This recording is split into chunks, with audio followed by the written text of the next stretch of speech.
नमस्कार, just India news में स्वागत है आपका। मैं हूं आपके साथ उमेश शर्मा। खबरों की रुख करने से पहले नजर डालेंगे अभी तक की हेडलाइंस पर।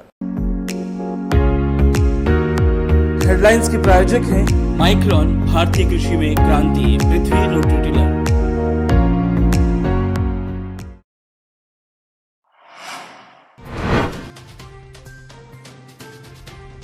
33,000 के पार पहुंचा कोरोना पीड़ितों का आंकड़ा। कोरोना ने ली 1,000 से ज्यादा लोगों की जान। हरियाणा में 326 तक पहुंचा संक्रमितों का आंकड़ा।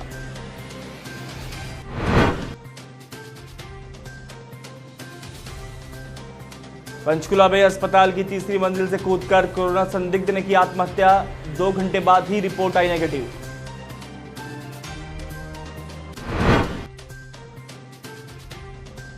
हरियाणा में दक्षिण कोरियाई कंपनी की किट से होगी रैपिड टेस्टिंग। केंद्र सरकार ने किट का इस्तेमाल करने की दी अनुमति। हरियाणा सरकार खरीद चुकी है 25,000 किट।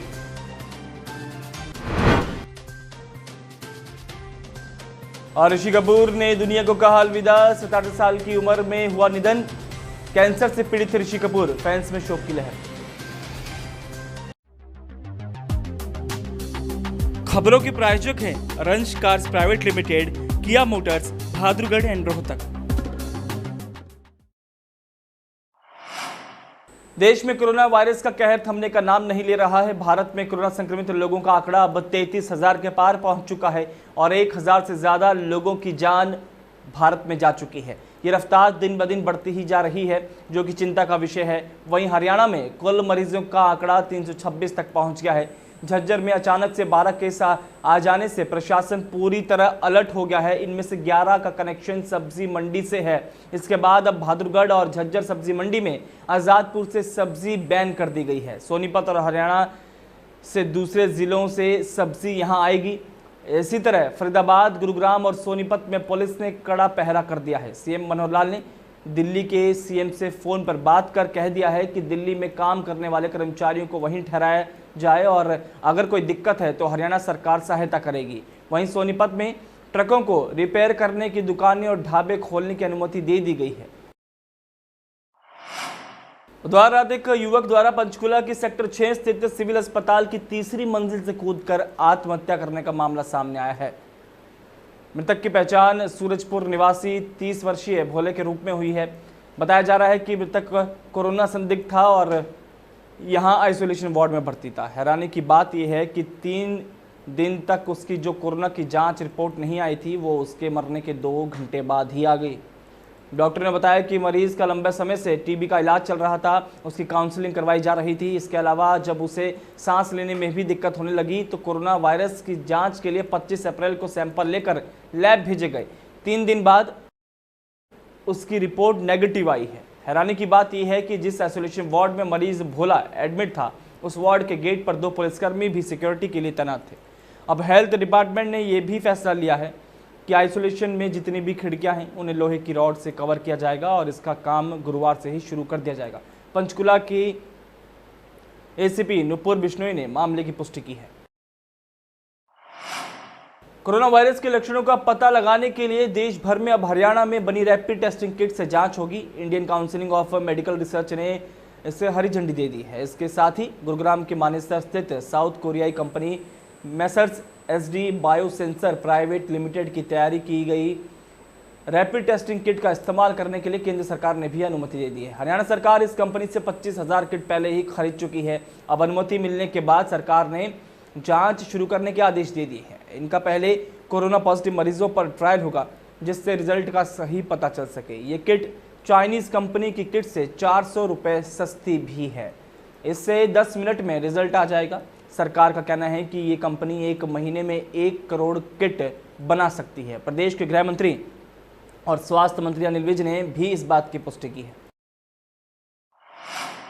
फिल्म इंडस्ट्री को लगातार दूसरे दिन एक और बड़ा झटका लगा है। बुधवार को इरफान खान के जाने का गम अभी खत्म भी नहीं हुआ था कि गुरुवार को एक और दिग्गज अलविदा कह गया। ऋषि कपूर ने गुरुवार को मुंबई के अस्पताल में अंतिम सांसें ली। बॉलीवुड के कई अभिनेता, देश के नेता समेत कई बड़ी हस्तियां उन्हें श्रद्धांजलि दे रही हैं। ऋषि कपूर कैंसर से पीड़ित थे और गुरुवार को मुंबई के अस्पताल में 67 साल की उम्र में उनका निधन हो गया। वहीं ऋषि कपूर के निधन पर उनके फैंस, राजनेताओं, बॉलीवुड जगत हर कोई शोक व्यक्त कर रहा है। पीएम मोदी ने ट्वीट कर दुख जताया, तो वहीं स्वर कोकिला लता मंगेशकर ने भी ऋषि कपूर के निधन से भावुक होती दिखाई दी। बॉलीवुड अभिनेता और बीजेपी सांसद सनी देओल ने ऋषि कपूर के निधन पर एक तस्वीर साझा करते हुए उन्हें श्रद्धांजलि दी है।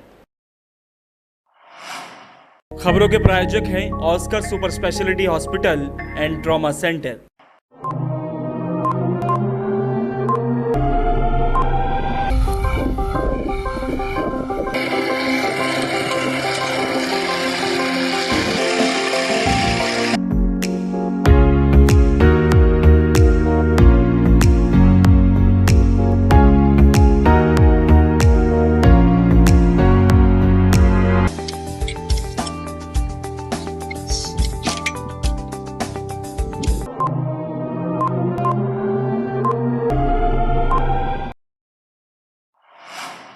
लॉकडाउन के नियमों की सख्ती से पालना हो और कोई भी लापरवाही ना हो, इसके लिए एसडीएम रादौर पूजा चावरिया ने स्थानीय अधिकारियों के साथ बैठक की, जिसमें संबंधित अधिकारियों को आवश्यक दिशा निर्देश दिए गए।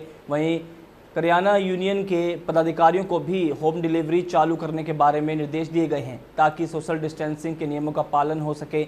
इस मौके पर एसडीएम पूजा ने कहा कि बाजार से इस प्रकार की शिकायतें मिल रही थी कि बाजार में लोगों की भीड़ बढ़ रही है, जिसे नियंत्रित करने के लिए अधिकारियों से विचार विमर्श किया गया है। साथ ही आवश्यक दिशा निर्देश भी जारी किए गए हैं। पुलिस प्रशासन को भी सख्ती से निपटने के आदेश जारी कर दिए गए हैं।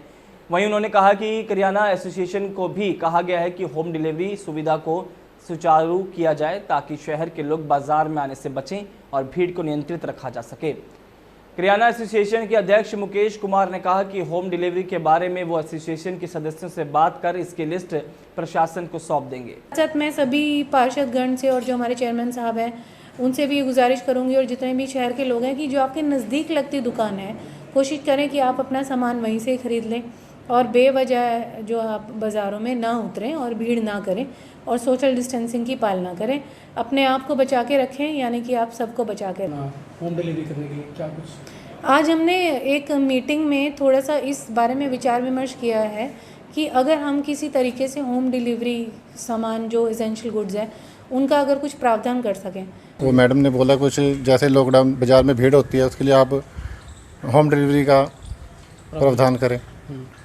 इसके लिए हम अपने दुकानदारों से बातचीत करेंगे, जो जो अपना नाम देना चाहेगा उसके हम नाम लेके आगे मार्केट कमेटी में दे देंगे। इन दिनों उकलाना की नई अनाज मंडी में सरकार द्वारा सरसों खरीद का केंद्र बनाया गया है, जहां पर उकलाना क्षेत्र के किसान सरसों की फसल सरकारी एजेंसी को बेचने के लिए पहुंच रहे हैं। उकलाना अनाज मंडी में सरसों लेकर पहुंचे किसानों ने आरोप लगाया कि उनकी सरसों की बिक्री के बाद जब तुलाई की जा रही थी तो उसमें लगभग 300 ग्राम प्रति बैग ज़्यादा सरसों तोली जा रही है। किसानों का कहना था कि एक बैग में 45 किलो 700 ग्राम वज़न होना चाहिए, जबकि लगभग 46 किलो वज़न है, जिसकी वजह से उन्हें प्रति बैग लगभग 300 ग्राम की सरसों का नुकसान उठाना पड़ रहा है। वहीं दूसरी तरफ हैफेड इंचार्ज अनिल सिहाग ने बताया कि सरसों की तुलाई सही तरीके से की जा रही है। तुलाई करते समय एक कांटे की खराबी आ गई थी, जिसकी वजह से मात्र कुछ ग्राम सरसों की तुलाई ज़्यादा हो गई थी। उसे तुरंत रुकवा दिया गया और उसकी जगह कांटा बदल कर दोबारा तुलाई करवाई जा रही है। किसानों को अनाज मंडी में किसी प्रकार की कोई परेशानी नहीं आने दी जाएगी। बिल्कुल जी, 45 किलो की बढ़ती है। हाँ जी, 46 किलो तोलने लग रहे हैं। हाँ जी, 45 किलो 700 ग्राम तो है भैया हम तोलना। हाँ हाँ जी, मेरी 1 क्विंटल गेला 700-800 ग्राम फालतू तोलने लग रही है। यानी कि एक क्विंटल के साथ 600-700 ग्राम का चूना आपको लगाया जा रहा था। हाँ जी, हाँ जी। तो ये एक डेयरी पर ये इलेक्ट्रिशियन कांटा है खराब वगैरह, हमने वो चेक करने के लिए बुला रखा है। बट्टा तोल के इसको ठीक करा रहे हैं। ये जो प्राइवेट है लेबर, ये प्राइवेट लेबर लेके आ रहे हैं, उनसे तुलवाने लग रहे थे। यदि किसान चेक नहीं करता तो आप तो तुलवाते रहते इसको? नहीं जी, हमने रोक दिया था, भाई प्राइवेट से मत तुलाओ, हम अपनी लेबर से तुलाएंगे और अपने कांडे से तुलाएंगे। नहीं, जब ये कंडा गलत है उसके बाद आपको इन्होंने बताया, उसके बाद भी आपने कोई एक्शन नहीं लिया? कोई नहीं आया बताने के लिए। मैंने तो अभी आपने बुलाया भाई इस कंडे में कोई फर्क आ रहा है, मैंने ये कहा भाई प्राइवेट लेबर से क्यों तुला रहे हो। अम्बाला में लगातार 2 दिन बारिश होने से किसानों की मंडी में पड़ी फसल पूरी तरीके से भीग गई थी। वहीं खेतों में खड़ी फसल को भी नुकसान हुआ था। इसके अलावा जिन किसानों ने फसल की कटाई कर ली थी उनकी फसल में भी नमी आने से उन्हें नुकसान उठाना पड़ रहा है। बरसात की वजह से खेत पूरे तरीके से गीले हो गए थे, जिसके चलते कंबाइन खेतों में नहीं जा सकती, जिसके चलते किसानों को अब फसल कटाई के लिए खेतों के सूखने का इंतजार करना पड़ेगा। किसानों का कहना है कि पहले ही खरीद देरी से शुरू हुई है और ऊपर से मौसम ने उनकी दिक्कतें बढ़ा दी हैं। वहीं मंडी में भी उनकी फसल गीली हुई है और खेतों में भी काफ़ी नुकसान हुआ है, जिसके चलते उन्हें इस बार कम फसल ही बचेगी। कणकां नूं काफ़ी नुकसान हो चुकिया। कणकां दी वढाई जिहड़ी है कि हुण कम से कम ही 4-5 दिन होर लेट हो जाणगीਆਂ ते तूड़ी दा भी काफ़ी नुकसान है जिहड़ा गिर गया। वो एक तां कंपैनां थल्ले छड्ड देणगीਆਂ, ਜਿਹੜੀਆਂ ਚੱਕਣਗੀਆਂ ਉਹੀ ਕਣਕ ਨਿਕਲਣੀ ਆ।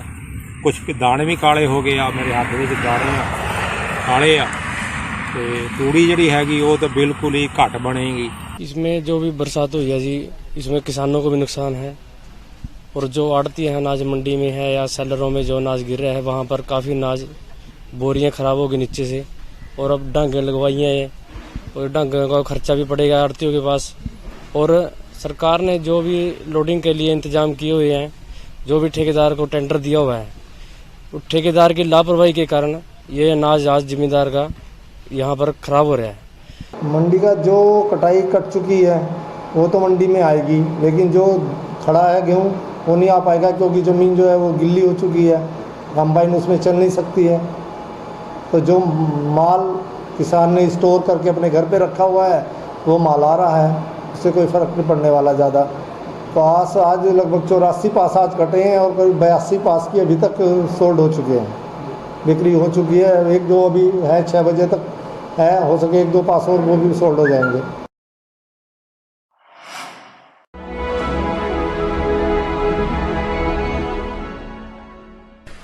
चाचा, आपने नया घर बनवाया है तो घर की छत पर कौन सी शीट लगवाई है? बेटा, मैंने अपने घर की छत पर एशियन शीट लगवाई है क्योंकि वो कभी न मिटने वाले ओरिजिनल निशान की चादरें हैं। साथ में ISI का चिन्ह, 5 साल की वारंटी के साथ साथ पैसों का सही मूल्य देने वाली वही इकलौती शीट्स है। क्योंकि नाम नहीं पहचान जरूरी है।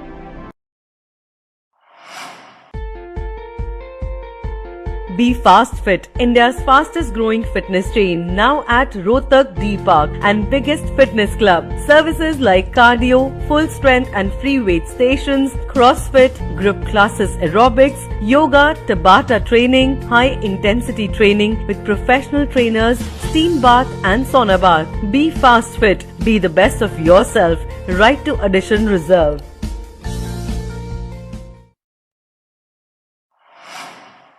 Welcome to John Wesley Convent, a prestigious, renowned and remarkable school of Rohtak. Excellent learning environment, standardized infrastructure and experienced faculty, well-formed robotics lab, well-equipped science labs, world-class computer lab, well-stocked library, digital smart classrooms, excellent sports facilities, best transport service. John Wesley Convent, a school where your search comes.